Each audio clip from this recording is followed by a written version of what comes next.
Ja, tej pelletier initiate my dish initially Billiganabashin, Kilachini Dashache, Billiganadashanale.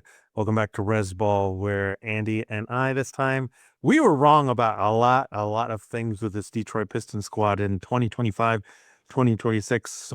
We always try and be fair and even keel. We want to admit on a lot of the things we were wrong about, but at the end of it too, also talk about things that still give us concern for the long-term prognosis and the long-term development of this team. So let's get started right about now. Andy, welcome back. How are you feeling? And where can everybody find you online? You can find me on Twitter at D_D_Pistons_fan.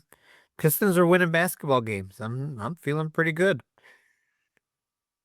Yeah, I've been cooking up this episode for a while, but I really wanted to pull the trigger now because last time you and I talked a lot about this team would be like 20 wins without Kate, and then they keep winning games without Kate. It's like, well, we probably need to stop and talk about that a little bit. Um, Unfortunately, Fanny kind of and I went back and forth on whether or not we should bring this up, but one of the things with this squad coming into the year is like, well, if they don't have Cade, maybe Jaden Ivey can take a step forward. Obviously, Ivey's not here anymore, and we're recording this on March 31st, 2026, after Jaden Ivey's been released from the Bulls due to his comments, rants, on many different things: anti-Catholicism, anti-LGBTQ community, anti-Steph Curry, right? And the Bulls deemed him a detriment to the team and a distraction, so they released him now. We obviously went back and forth on Ivy a lot. When we left, we wished him nothing but the best, right? We really hope that he's going to develop and seem like the team did him dirty. And now he finds himself in this situation. Again, we just want to briefly comment on this. Andy, Jaden Ivey thoughts. One, I feel sad for the guy. I hope he gets things figured out. Um, when I first heard about some of the comments and stuff, I didn't really look too much into it. I heard a few things here or there. And I think you said you just recently heard like, his wife isn't even like responding to his text messages or something. And for me, it's like I just feel bad for him. I hope he gets it figured out. I hope he can get the support and the help that he needs. Um, just seems like way beyond just, playing basketball. He's got to get a bunch of stuff sorted out. And I mean, things didn't go well for him this season in Detroit. And then when he went to Chicago, it only got worse. So who knows if this is something that's been building for a while or if this is just something that things just kind of snapped and this is what happened. But I hope he can get the help he needs. Yeah, amen to that. I can only speak for myself. I don't agree with Jaden Ivey's comments. I don't believe you should be bigoted towards another group of people and look down on them. Human rights. I believe in human rights for everybody, and not considering yourself better than any other people group, whether that be sexual orientation, race, religious beliefs, all that stuff. Really quick, I found it really weird. He went kind of anti-Catholic in some of the comments. I'm like, brother, your mom is the head coach at Notre Dame. Like, I don't know what the disconnect is there. Real briefly, I do want to comment on some people that have been saying like he has some kind of religious psychosis or he's having some mental breakdown. And I only want to comment on this because I myself had a mental breakdown, meaning I had to spend 10 days in a psychiatric hospital when I was about, I think, 30 or so. I really did have a break from reality and was in a very bad place in my life. So hearing those comments and kind of seeing what Jaden Ivey has gone through, the only thing I want to say is, man, I really hope he has a strong support system around him. Because for me, when I really had that break, it was only the two best friends I have who were there to deal with the scary parts of it, to deal with pulling me back from the dark hole that I was in. I don't know if that's what Ivy's going through, but it does seem like from the outside looking in that whatever support system is around him, it just doesn't seem like it's helping him to stabilize. We obviously wish the young man the best, and we don't want to see him put in this position where it jeopardizes not only his livelihood, but like the relationships that are around him, right? Man, I just hope he does have support to able to ground him and kind of put this more in perspective to be like, hey, man, I don't know what you're trying to accomplish with this, but these are the ramifications of your actions right now. And especially when it comes to like spreading the gospel and spreading Jesus's love, putting down other people like this and saying you're more religious than others, you know better than others, not exactly Jesus's message. So Jaden Ivey, hopefully he can get the help he needs. But back to Pistons related things. We were wrong about a lot of things with this 2026 Detroit Pistons squad. Number one, the record. I went back and listened to our beginning of the season pods, and there were a lot of funny things to me now in hindsight. Number one is the record. We're like, there is no way this team wins 50 games. Like anybody that thinks that's delusional and blah blah. And here we are, 51 wins. Boy, were we really wrong about that. Number two thing, this team without Cade. We've said it. I think people have off and on said it. Even now, there are people in basketball podcasts that still say like, they're kind of on a roll, but they're nothing without Cade. I mean, this stretch without Cade has proven they really, really, really know how to play together. And then the last thing we've been wrong about is JB even. Um, I don't know if you want to touch on any of those before I kind of get into my talking points, or Andy, or if you have anything else to bring up in terms of what we've been wrong about this season. So, I mean, I guess if you would have said like Duran would make this improvement in certain areas and Cade would be all NBA, I I think, and Duncan Robinson would basically, give them the shooting that they need. I don't think I could see their shooting numbers and still believe they'd have this record. I just don't think that the shooting record. I don't think anybody, if you showed them their actual shooting numbers at the end of the season, like if you could show people in December what it looked like or in October, I think all of us would be like, oh, so we're winning like 30 games. Yeah, like that it doesn't fit, but I mean their defense has been so good. So yes, they have exceeded all expectation. I didn't think this was possible. And what was the second one? The third one was JB. What was the second one? The second was the team without Cade. Oh, the team without Cade. Like the recent stretch they've had, I did not think that they would be. And it's not even so much about the wins and losses. They have basically been competitive in every single game. And even in games like when they played against OKC, they went to overtime. And you're like, seriously? Like, and Yeah, and that was a full roster game too. The first time they played OKC, it was basically like the OKC Blue, like no SGA, no J Dub. I don't even know if Chet played in that game. yeah, I mean it was ridiculous. And for them to play that well. Um, so again, and I've had a lot of criticisms for JB's rotation and his Karis LeVert infatuation, all that stuff, but you can't deny and argue with the results. The results are the results. He's got those wins. Personally, I would still take less wins for more development, but that's me. That's me looking at the bigger picture beyond just this season, but I was wrong in many areas when it comes to just this season. Yeah, absolutely. So for me, in terms of the team without Cade, I mean, the guys just know how to play together. It's one of those things that the more you watch, the more you understand how they know how to get each other going. Um, I don't know if I want to say shout out to Kevin Herter. I mean, because Kevin Herter needs to be knocking out threes, but at the same time, he has fit in very well, knowing where to cut, kind of knowing where guys are. And it doesn't seem like he just got here, right? He does seem like he has a repertoire, a rapport with the other guys in the lineup. Javante Green, Dennis Jenkins, Paul Reed, all these guys that weren't supposed to be a big part of the rotation or really on anybody's radar came in and fit in the role and know how to play off everybody else. And I think Asar is like a really good emblematic player of this team. Shout out to Ross at The Rock Never Stops. We're going to bring him up off and on today because he did follow up our podcast on the Ron and Asar development question. So put a pin in that. We'll come back to it.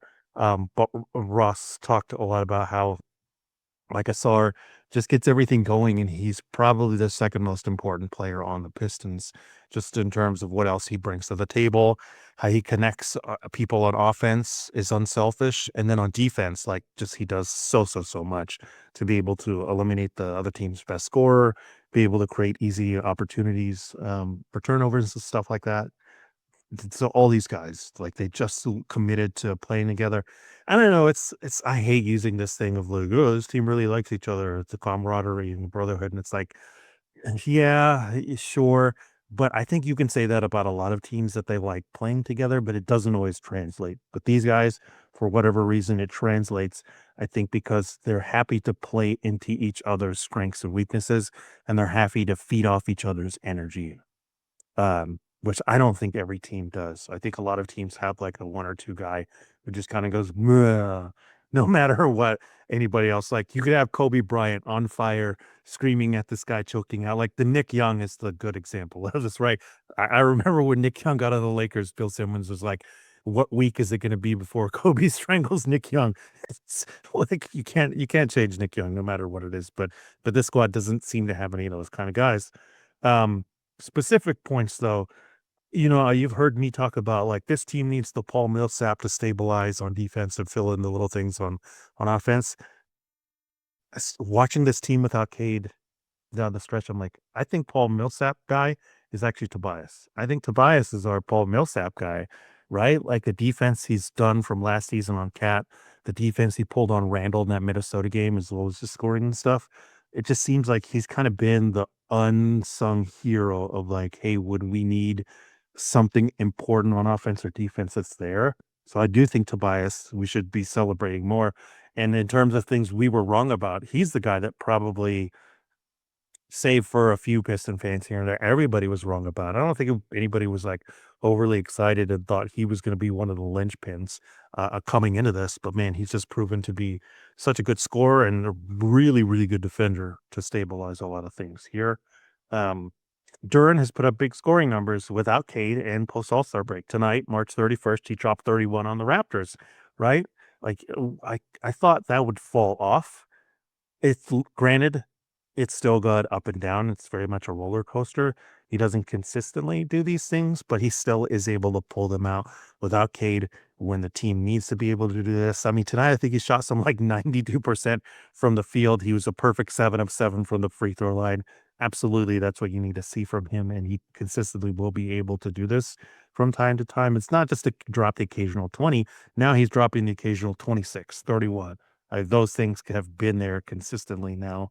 Well, I don't know if consistently is the right word to use, but those things have been there when they needed them, and it's not something that's gone away. Which I think you and I kind of thought like, yeah, I don't know if this explosion can continue, but he still will drop them after the All Star break, and again without Kate, which they absolutely need. And then Dennis Jenkins exceeded everyone's expectations, including us, who we were really the first podcast to be like, sign him to a full contract. He's got to be in the rotation. He needs to be the backup point guard. We did not expect this. I think Statline was the guys I saw on Threads put up a graphic that they're 5-2 when Dennis starts, and he's averaging something like 18 points per game when he starts. It's like, yeah, he's legit, man. Shooting 37% from three, knows how to run the show. I mean, he's probably been the most important Piston with Kate out in terms of why do they keep winning. I really do think it's Dennis Jenkins. Well, you and I believe like Asar could probably have filled that role. I don't know, like if Asar shooting would be there, if they're having changed out on the fly when it's not been a thing they've done before, and Asar's having to adjust to being in a specific role as a point guard. That's obviously going to have more kinks in it. But Dennis, I say it all the time: point guards are born; they're not made. Dennis is one of those guys, knows how to do it, has those instincts as a point guard to know where guys are, and just get everybody involved. I think he's been just really underrated. I think he still continues to be underrated. Shout out to Steve and Scott in the Slack chat. They've joked off and on like build around Dennis. And the more you see him drop like 17, 20, he was the reason they beat the Lakers in that game, right? He just went nuclear.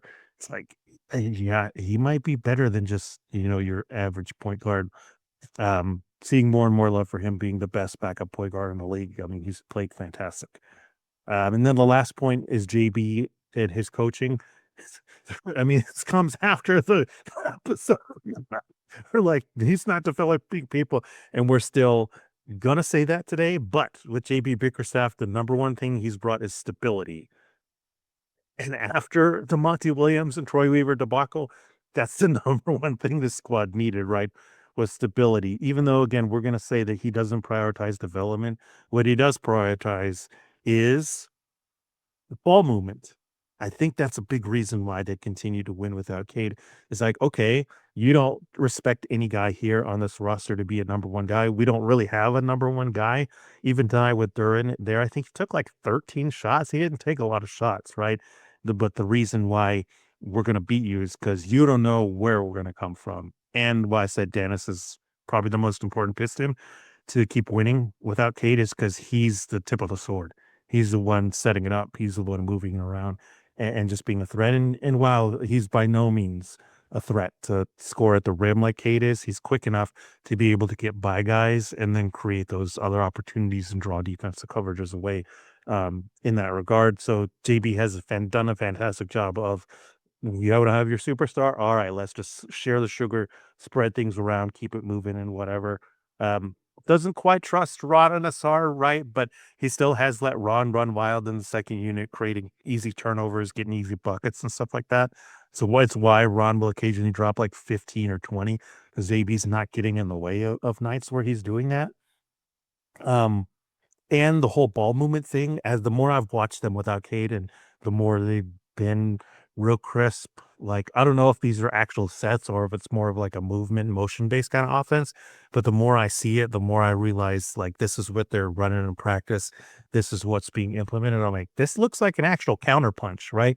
This looks like something you could actually bust out in the playoffs to even with Cade on the floor to be like, you think it's going to Cade, but now we're moving it around. You don't know exactly where it's coming from. I don't know if it's sustainable enough to win 7 games. I don't know if that's sustainable enough to win 3 playoff series, but it is something there that is a counterpoint to what we've talked about. Well, I don't know what the counterpunch is. Like that's the counterpunch right there is being able to move it like that and having a guy like Dennis that can set you up and people have to respect his speed and his shooting and those other things that they didn't have before.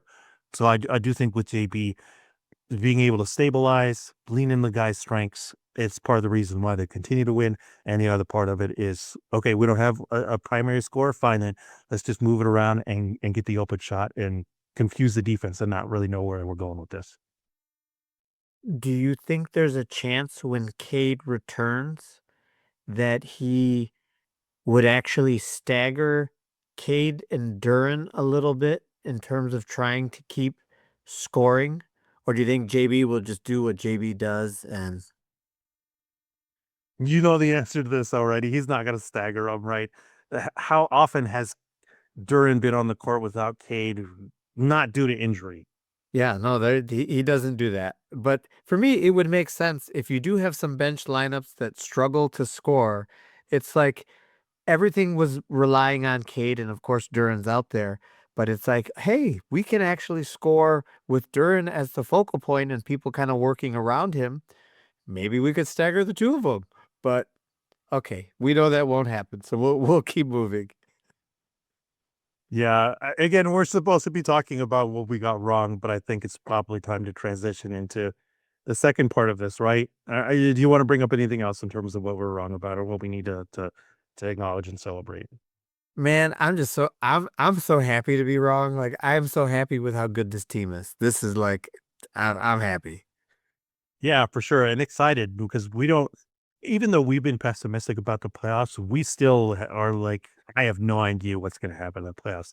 You could tell me they fall flat on their face, 0-4 in the first round because they came up against a team that scored a ton, and the Pistons didn't have enough shooting come back into it. Like, oh yeah, I go okay, whatever. You could tell me they get to the NBA Finals because their defense just ends up being smothering, and nobody really has the means to stop this because they weren't really prepared for it. They're prepared for other teams bombing away from 3 and whatever, and if they're not geared for stopping something different, which is a criticism like a lot of old school NBA analysts a lot of old heads who played in the NBA say now is like everybody does the same thing, right? You can't say that about the Pistons too, which I think is another thing they need to celebrate. Is they are bringing back that '90s weirdness where every team did something different. I'm only 42 years old. I realize that's not very old, but it is at the age where I'm starting to realize, like, oh, there's a difference between me and the 18, 19-year-old kids I teach, right? In terms of what they understand. And that is the one thing when I talk basketball with them, it's like, you guys don't understand. Like, Stan Van Gundy Orlando team, Stan Van Gundy Magic team or Heat teams were weird. Like they did something nobody else did. The Suns teams with Mark Antony, they were weird. Nobody else did what they did, right? But and I think the Pistons are doing that where they do weird stuff.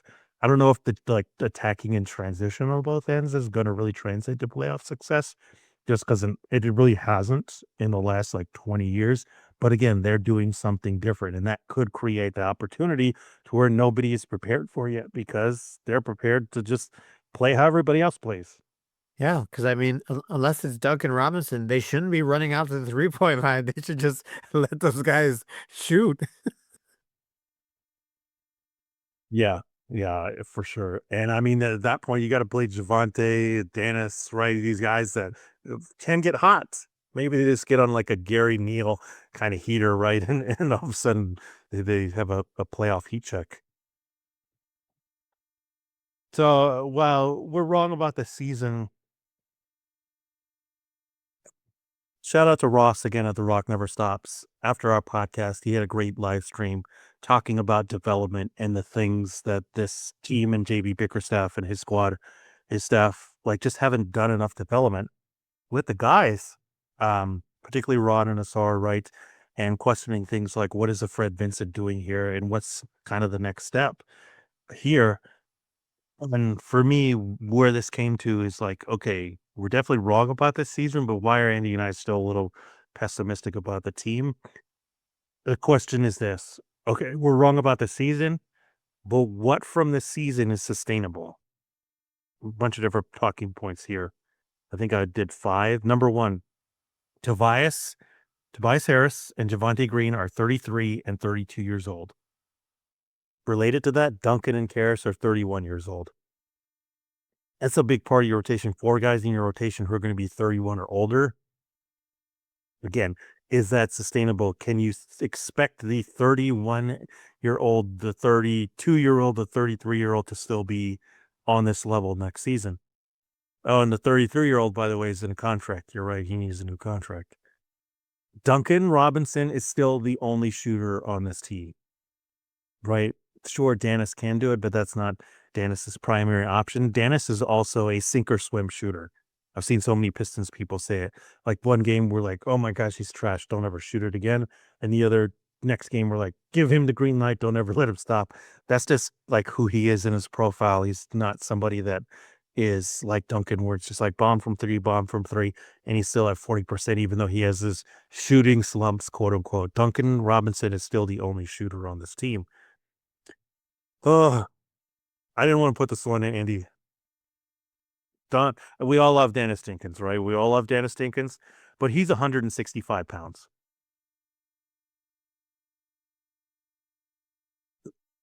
And again, we all love Dennis Dinkins. He's fantastic. We gave him all his love, but he's 165 pounds. Who's the last 165-pound player in the NBA playoffs that wasn't like totally taking advantage of all defense and was like, oh, that guy's a real big difference maker? Again, I hate saying it, but it's just the reality. 165-pound guy, man. I know his fight. If anybody's going to do it, it's going to be him to buck the trend. But it's just one of those physical outlier things that cannot be overlooked. Kevin Herter, he only created cap space, right? If you out there are going to talk about great bringing Kevin Herter back, I'm going to lose my mind. Like you've got to be kidding me. And then the last one is JB, still not prioritizing development, which will be a longer thing we'll kind of end with here. But Andy, your thoughts so far on these things that don't seem to be sustainable from the season? Well, the age thing, it's like, I mean, Duncan's still under contract for next year. Unfortunately, Karras is still under contract for next year.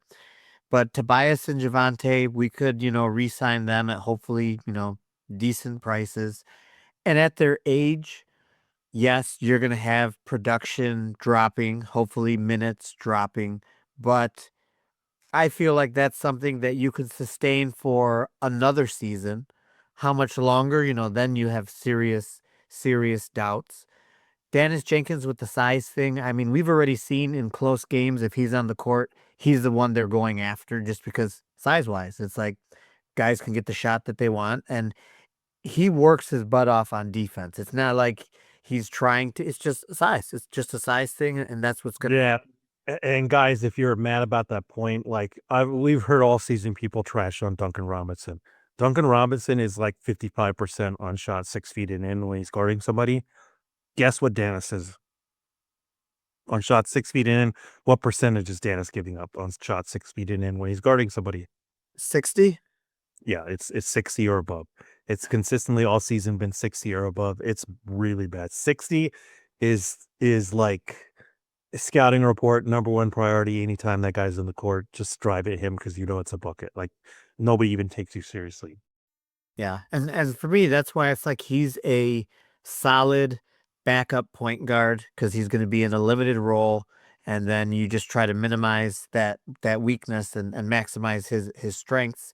And I mean, people still probably think I'm overly negative on the Kevin Herter trade, which I still am. But the thing is, like, it's not knocking him as a basketball player. He's a decent basketball player. Like what you said earlier about did some scoring, his playmaking, all around he's a solid player. This team needed a three-point shooter. They didn't need another solid player, basically doing what Karis LeVert was supposed to be doing. I mean, that's kind of the role that he's fit in. And honestly, in the playoffs, he's going to get more minutes than Ron Holland gets. Holland's going to get his minutes cut. Do I think that's the right choice for the long run? No.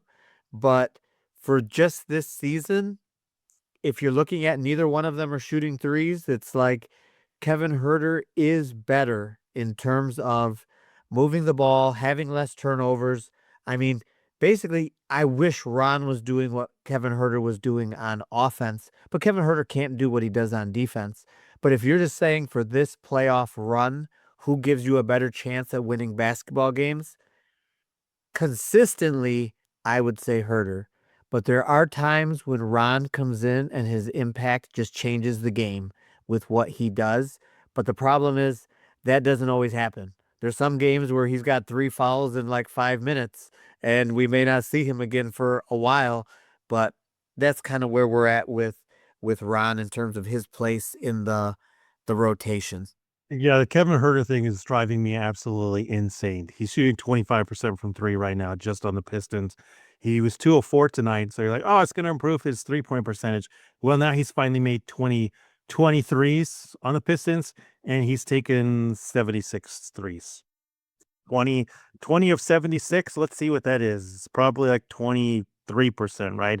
It's or 28%. It probably went up teeny bit, but it's still under 30%. And it's like, I don't understand people that want to try and defend the Kevin Herter thing. It's 26% still Kevin Herter shooting for three. It's like, and again, if he's not shooting threes, I don't care about the rest of it. It's cap space. If you want to bring this guy back again, what's the point? What's the point? What's the point? 2 straight years of declining 3 point percentage. You bring him in here and he only does it occasionally over a long period of time. He's going to be at 100 threes pretty soon. If he can't get above 30%, again, what's the point? What's the point?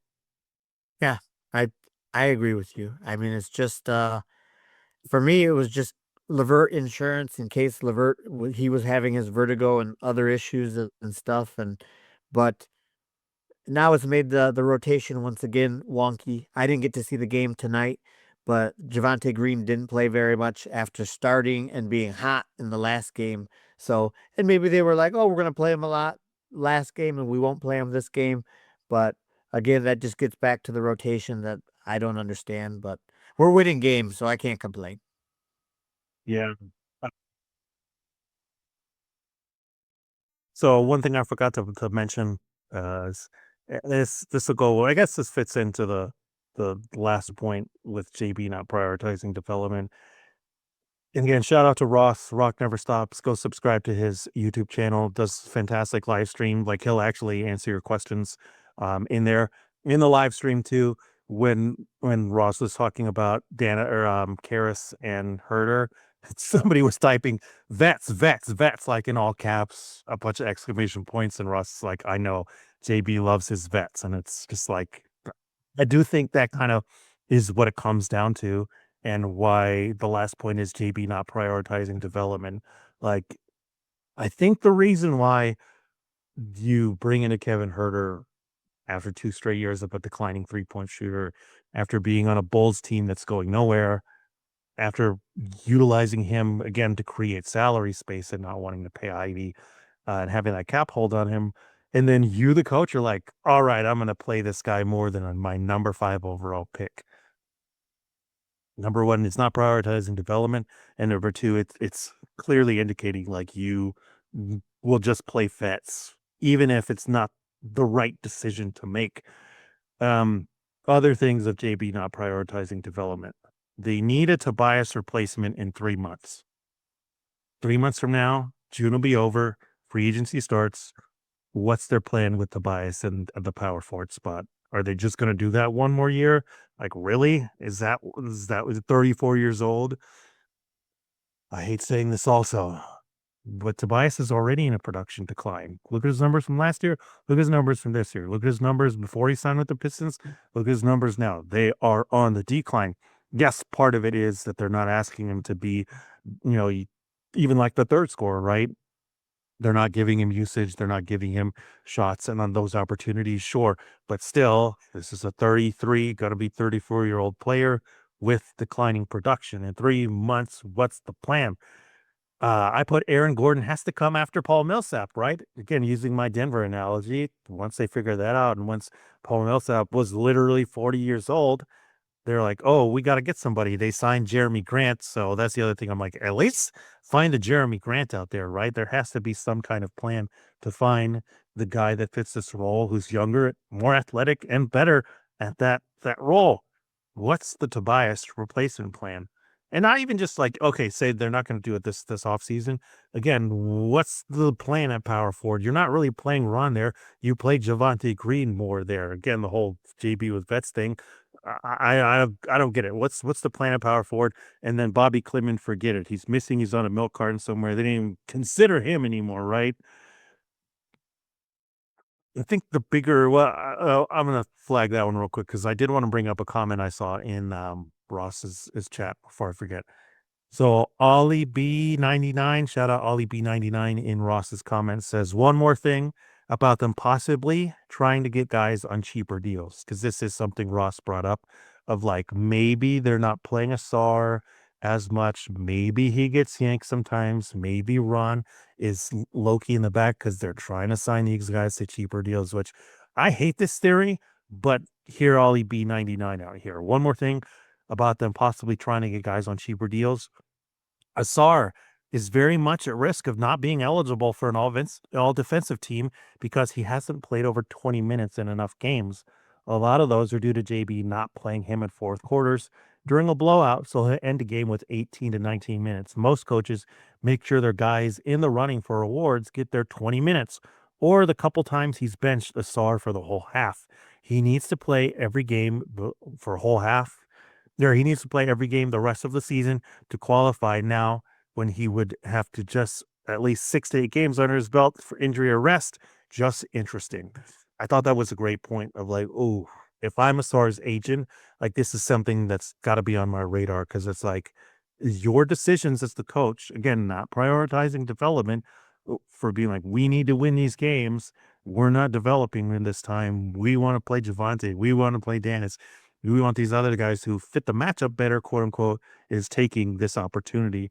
And if Asar is not all defense and it's because of JB's decisions, like what a stupid thing to do. And again, if I'm Asar's agents or representation, I'm incredibly angry at that. Try not to use curse words here. I would probably use some curse words if it were more in private because this is ridiculous.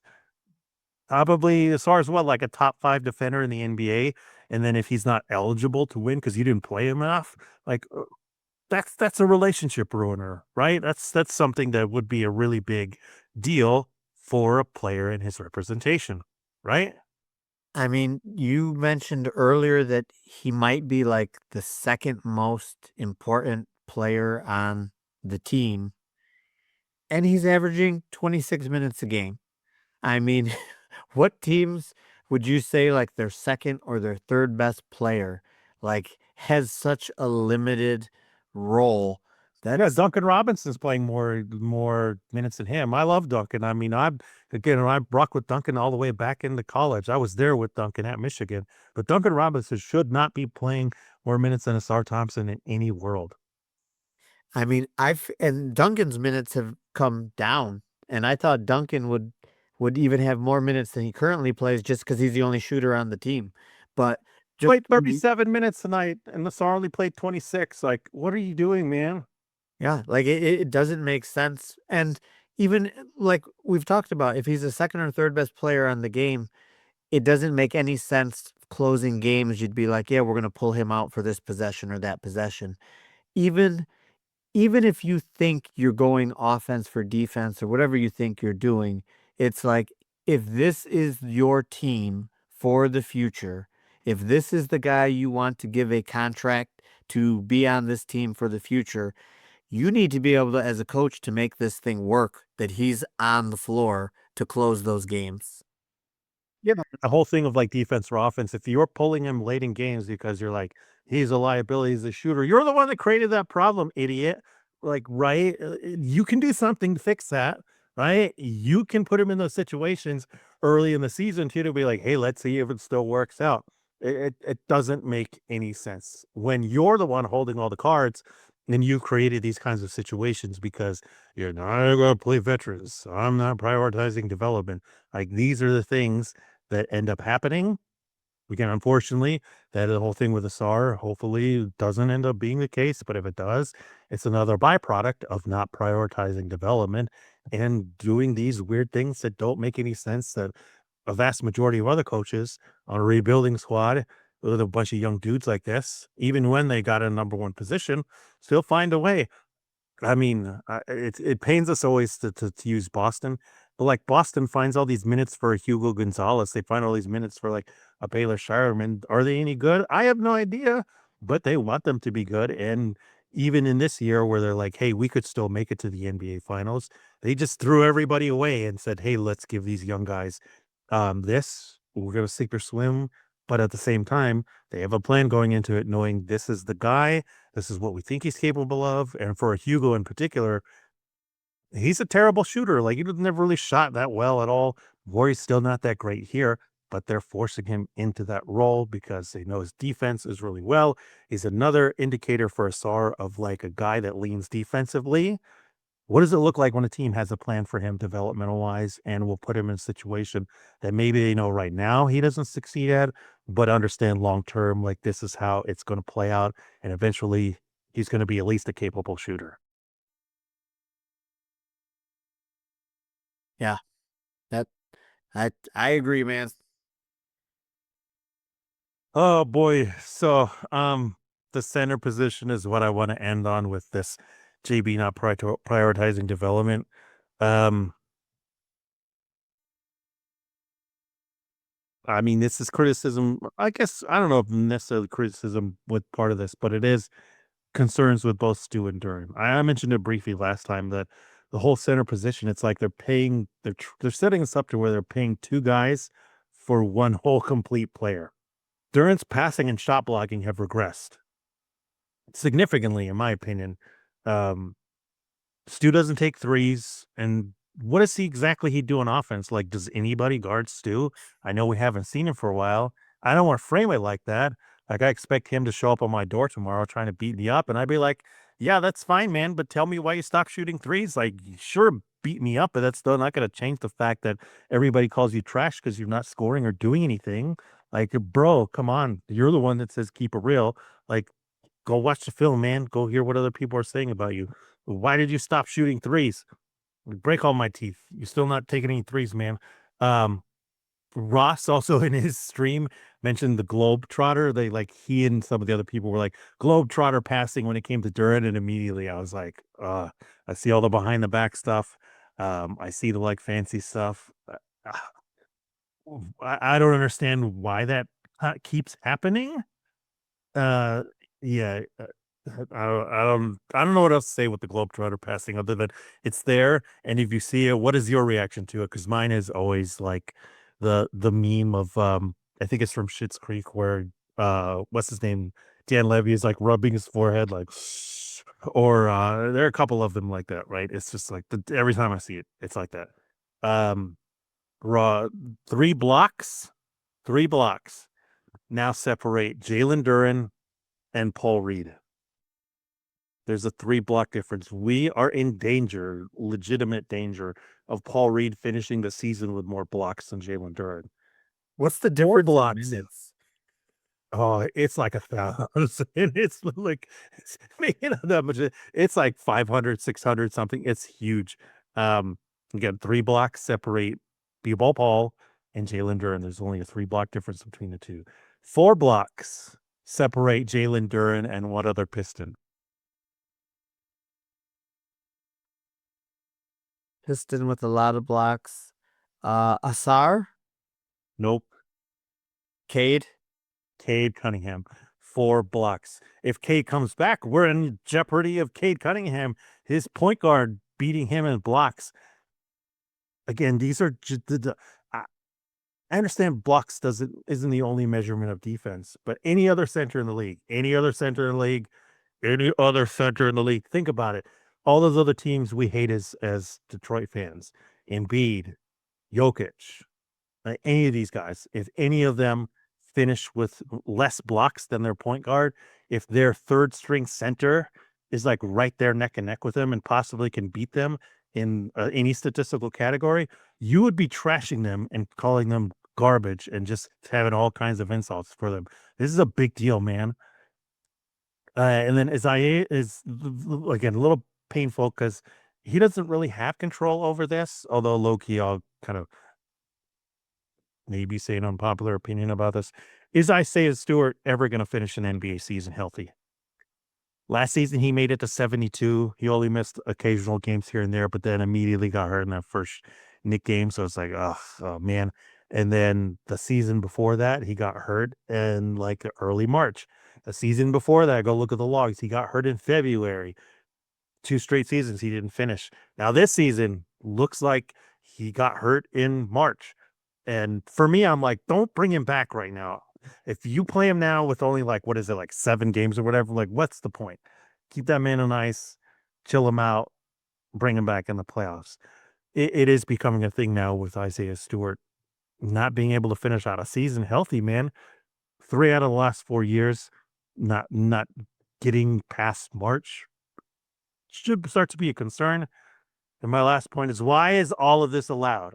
All of these things, passing and shot blocking with Duran regressing, letting your third string guy catch you, letting your point guard pace you, like Stu just doing almost nothing on offense, and then the health with Isaiah Stewart, like all these things. Why are all of these things allowed, man? With the center position, I don't understand it.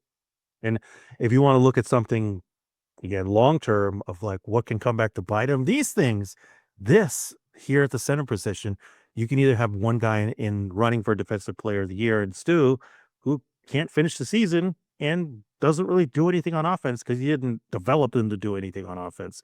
And the one thing you did have him do shoot threes, he just stopped. And you don't care that he doesn't do it anymore. And then with Duran, it's like okay, now 3 of his first 4 years, he's not averaging a shot block, and then in his all-star year, like, his point guard and his third string guy are right there with him. Why is all of this allowed, man? Well, and I mean, I think this is one of the reasons why we're not negative, but more critical is like winning disguises a lot of things. When you're winning basketball games, teammates love each other, everyone's happy, there's no complaining, there's no nothing. You have some losses, and then some of these flaws, people start finger pointing, those sort of things happen.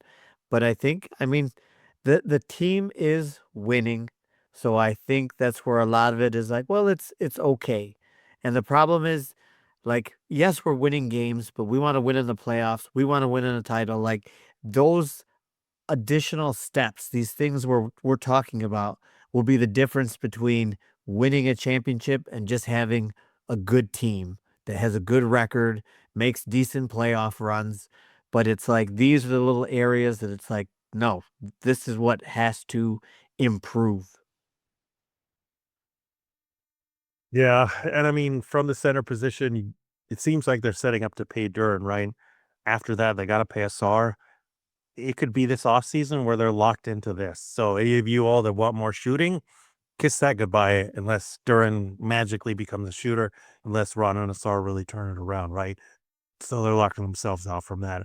If you still don't think there's a legitimate number two scorer on this team in the vein of like Jalen Brown, in the vein of even somebody like Tyrese Maxey, in the vein of those dudes down at like the 8th seed fighting for who's going to play us, Brandon Miller, Tyler Hero, right? These guys that we don't have anybody like that, right? If you wanted somebody like that and still think that's somebody that they should get, paying Duran and having to pay SR automatically knocks you out of that because what money you're going to have left over for a guy like that? So long term, really, that's the areas where we still have a lot of concern. Enjoying the season, but worried that if they falter here, what's the next step after that? And I mean, something Ross said when he was on our show, earlier in the season that I've been thinking about more and more that I agree with him is that there's a lack of good centers in the league that Duran can exploit that center position on a lot of teams. Now, the question is, can he do it consistently and can he do it efficiently enough? Because he's had some monster games where it's like, and he should, because there's no one on the other team to check him. There's no one on the other team that can guard him, and the offense can run through him, but he has to be able to do it consistently. Otherwise, you're locking him into the second best player on the team, and then if he doesn't produce that, that's where you have a problem. Yeah, I mean, the last two games were a great example. Against the Wolves, against Rudy Gobert, he looked terrible. Looked like he wasn't even checked in, looked out of shape. Really weird game. I've heard people say, "Oh, he was tired from the last couple games." Yeah, because Asar Thompson ain't tired, because Tobias Harris ain't tired, because Dennis Jenkins ain't tired, because Duncan Robinson ain't tired too, right? Like I ain't hearing that, man. And then the very next night, Duran comes out against Jakob Pertl, who like I don't know if Jakob could jump over a phone book. Sandro Mamashkalashvili, my guy, but Sandro ain't playing no defense, man. He's a stretch big offensive lean, and Duran drops 31.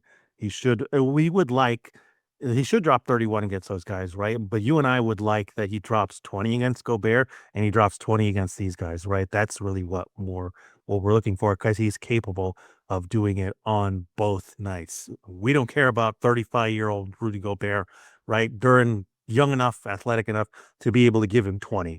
And he should come back the next night and consistently do that against the other guys also, which is where our frustration lies with Duran a lot of times too.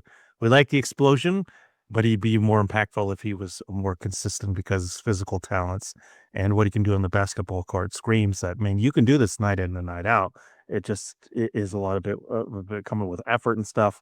Um, and again, I've really been trying to pause the Duran analysis because I think it's not beneficial, especially for the defensive stuff, to like every 10 games look at it. Every 10 games look at it. I think it's more impactful to look at it at the halfway point and then at the end to be able to kind of track the trends and be forgiving of him. And if it really does turn around, like the long term sample size will reflect that. So, um, if you're holding out hope for Duran, I will say this right now, his defensive numbers have not improved since the halfway point. It's really concerning. Maybe he'll pull it up, at the end here. Not very hopeful. Maybe in the playoffs, he'll, like, turn it up, which I hate, but I mean, this is something I might term Jimmy Butler three-pointers. is like, things that don't exist in the regular season. Oh, come playoff time is like, oh, he can do that. Oh, he's really good at where it's just like, yeah, they just save it for the playoffs again. I hate that where it's clear like you're not giving everything you have during the game, whether it's regular season or whatever. Maybe Duran's defense becomes Jimmy Butler 3 pointers. But so far the numbers not great, man. Yeah, and I'm gonna give his playmaking a pass for right now, just because of his emphasis on more scoring.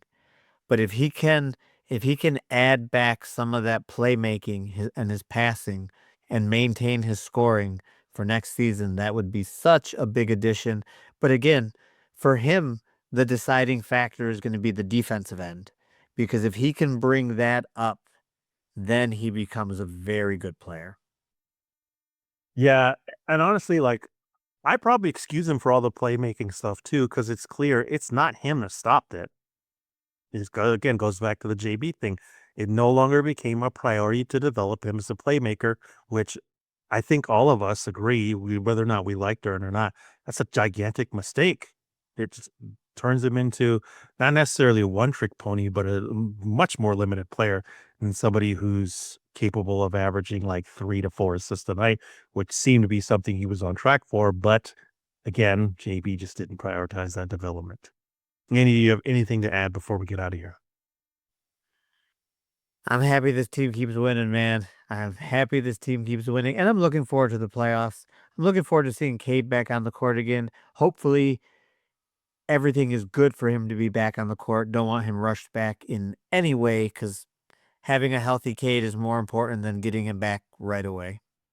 Now, I'm not a medical doctor, but Stephen Scott in the Slack chat brought up that CJ McCollum has had a collapse lung twice, which like as an asthmatic, like damn CJ, what are you doing?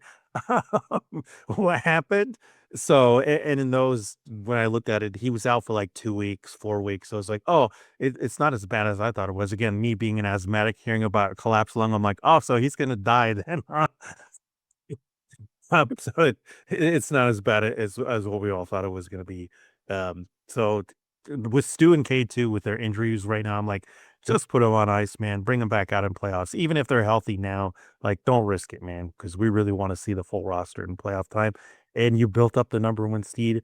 Knock on wood now, they're not gonna lose the number one seed. I just can't see that happening with how the guys have been playing and the rest of the field has played out. Like Boston would have to do something stupid and push it in an overdrive to get to number one, right?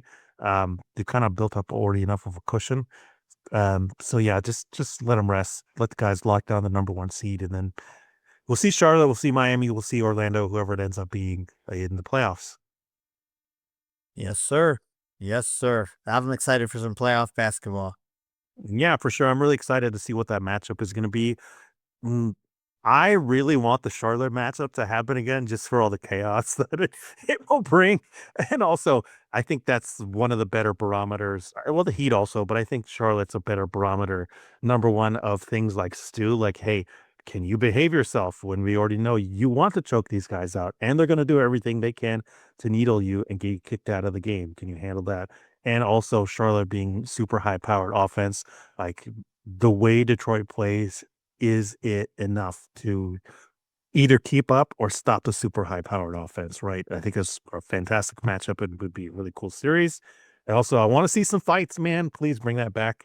And then the Heat would been the other one to me that I'm like, man, I really hope it's that one just because Bam always annihilates during every time they play. So it would be a nice response game for him and a nice response series to be like, all right, man, let's see where your game is at now. And for a player that like always gives you trouble and seems to just obliterate you.